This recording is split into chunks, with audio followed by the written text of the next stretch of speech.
The Minister of Information and Culture, Mr. Lai Mohammed, has commended the Cross River State government for its achievements in the tourism sector, which has further placed Nigeria on the world's tourism map.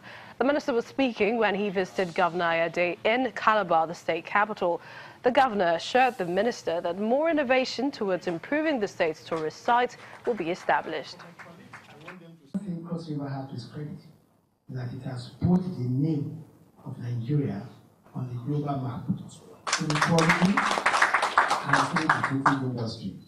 The Calabar, festival, I think, has become one of the biggest brands for Nigeria today. I know many Nigerians, very highly paid Nigerians, who have permanently blocked on their calendar the period of the Calabar Festival. They go nowhere. This is where they bring their families and this is very important, because without the robust domestic tourism, you cannot have a successful international tourism.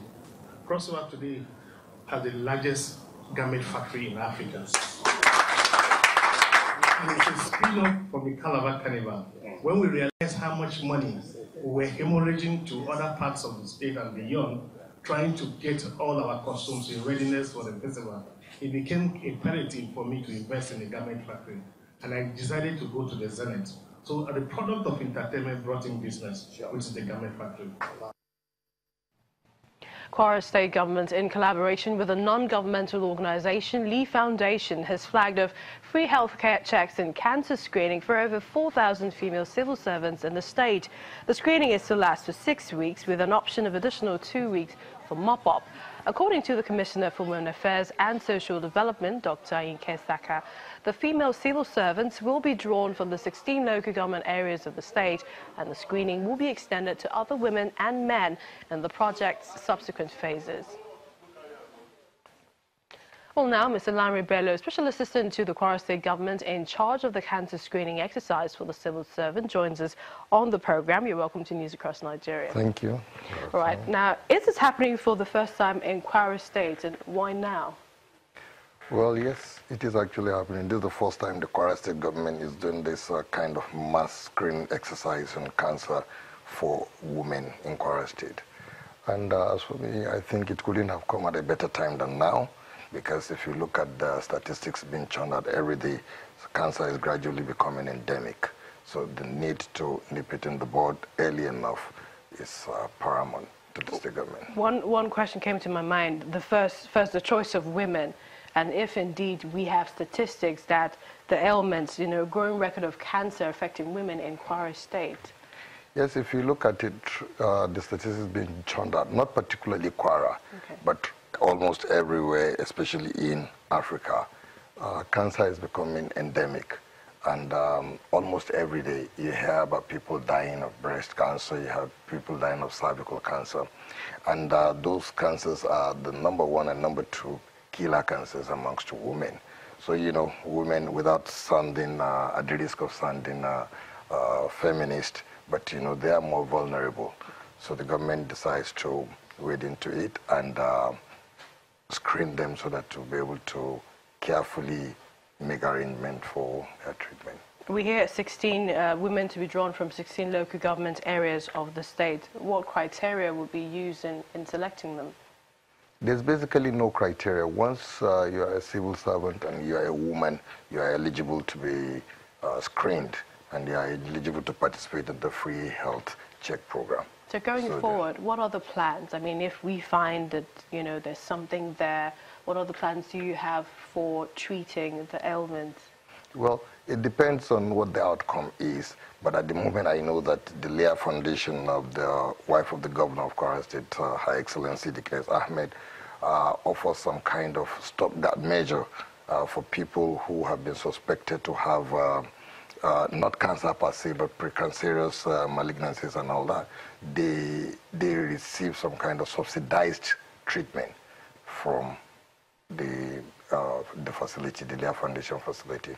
Okay, so there are chances of that, and perhaps subsidized treatments as well. There are chances. It all depends on what the outcome is at the end of the day. How soon will the screening extend to others? I mean, we're talking women. How about the men?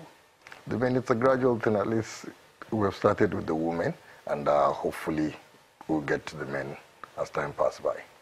Are there other organizations that are involved in, assisting the state government apart from Lee Foundation? At the moment, this collaboration is basically between Kwara State Government and the Lee Foundation. So there are no other, and you're not soliciting for other, We are, absolutely, we are soliciting. We want more support because, the Kwara State Government does not have enough resources or enough funds to take this screening exercise all around. So we are open to support from agencies, we are open to support from non-governmental organizations and every other organization that can give us any support that we need.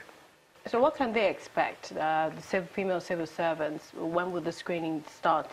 The screening has already started, and we are hoping to round up in the second week of November. And you're going local government by local government?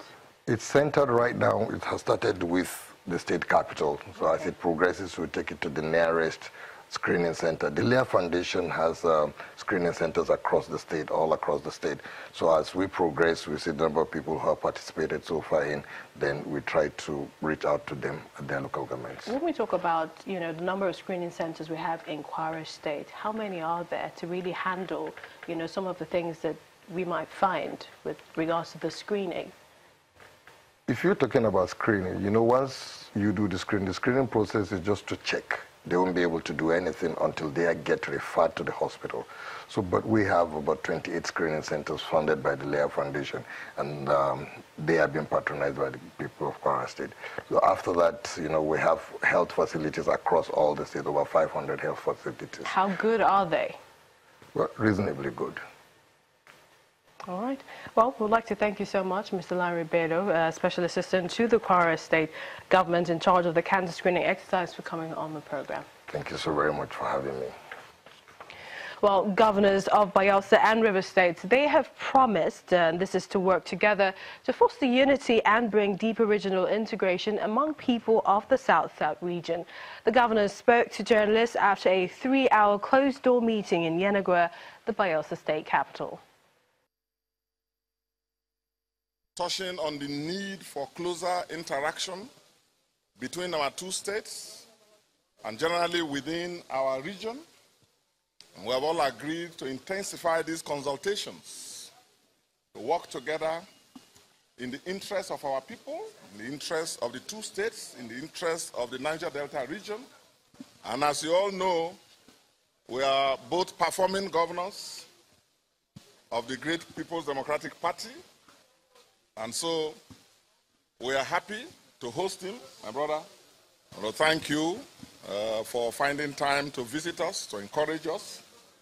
And we have started a process of consultation and interaction, which we intend moving forward to strengthen and deepen in the interest of the people of our two states, who are, for all purposes, the same, one and the same. For me, as his brother governor, from River State, which of course you know, Bayelsa was created out of River State. We are going to partner together, we're going to work together, share ideas together, economically, politically, otherwise, we're going to work together. And that's with the spirit. And this is going to take further, like you said, about the South-South Governors Forum. We're working out a lot of modalities to keep the region united as it has always been.